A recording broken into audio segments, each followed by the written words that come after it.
ভাইরে ভাই, শুরু হয়ে গেছে পাবনার মানুষের ঈদের কেনাকাটা। ঈদের 7 দিন আগের থেকে ঈদ দেখতে চাইলে আপনারা অবশ্যই পাবনা শহর ঘুরে দেখবেন। কোন জায়গায় গেলে বোঝা যাক বা না যাক, কিন্তু পাবনা শহরের মার্কেট গুলিতে গেলে অবশ্যই বোঝা যায় যে আর কয়দিন পরে ঈদ। কুরবানির ঈদ উপলক্ষে হাটে যেমন নানান রকমের গরু, ছাগল, ভেড়া, মহিষ ইত্যাদি উঠেছে, ঠিক সেই রকমই মার্কেটে উঠেছে রং বেরঙের নানান রকমের ড্রেস। মানুষ ঘুরি ঘুরি ড্রেস গুলি দেখতেছে আর পছন্দ হলে পরে ড্রেস গুলি কিনতেছে। দোকানগুলি গেলে পরে দেখা যায় যে ক্রেতা আর বিক্রেতার মধ্যে চলতেছে দর কষাকষির এক যুদ্ধ।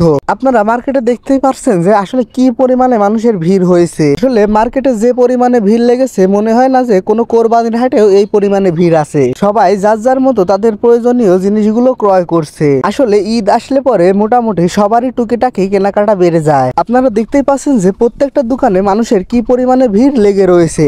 সবাই ঘুরে ঘুরে যার যার মতো কেনাকাটা করছে। শুধু যে জামা কাপড়ের দোকানে ভিড় হয়েছে বিষয়টা কিন্তু এমন না, চশমা, জুতা, ঘড়ি সব দোকানে মোটামুটি অনেক ভিড়। মার্কেটের গলিগুলোতে মানুষের এত পরিমাণে ভিড় যে পা ফেলার জায়গা পর্যন্ত নেই। আর গরমের মাত্রাটাও ছিল অনেক বেশি। আসলে এই গরম মানুষের কেনাকাটার কাছে কিছুই না। দেখতেই পাচ্ছেন ভিডিও নিতে নিতে আমার আর আমার ফ্রেন্ডের অবস্থা কি হয়ে গিয়েছে। আপনাদের জন্য অনেক কষ্ট করে আমরা ভিডিও বানাই। ভিডিওতে আপনার একটি লাইক আমাদের আরো অনেক মোটিভেট করে। তো যাই হোক, অন্য সব কথা বাদ দিয়ে আমরা আবার মূল ভিডিওতে ব্যাক করি। আসলে এই দুর্বিষহ গরমে মানুষ একদম অতিষ্ঠ হয়ে গেলেও এই ঈদের কেনাকাটার কাছে মানুষের এই কষ্টটুকু আসলে কিছুই না। আপনারা ভিডিও দেখে হয়তো অনেকেই বুঝতে পারছেন যে মার্কেটে বর্তমানে কি পরিমাণে ভিড়। আপনাদের আমি একটা কথাই বলবো যে আপনারা অবশ্যই চেষ্টা করবেন সন্ধ্যার পরে মার্কেটে যাওয়ার জন্য, কারণ দিনের বেলা যে পরিমাণে গরম পড়ে এটা আসলে আপনাদের বলে বোঝানোর মতো না। একে তো এমনিতেই অনেক গরম পড়ে, তার উপর আবার এত মানুষের ভিড়। আমাকে দেখে হয়তোবা আপনারা এখন একটু অনুমান করতে পারছেন কি অবস্থা হয়। আমি তো শুধু ভিডিও নেওয়ার জন্য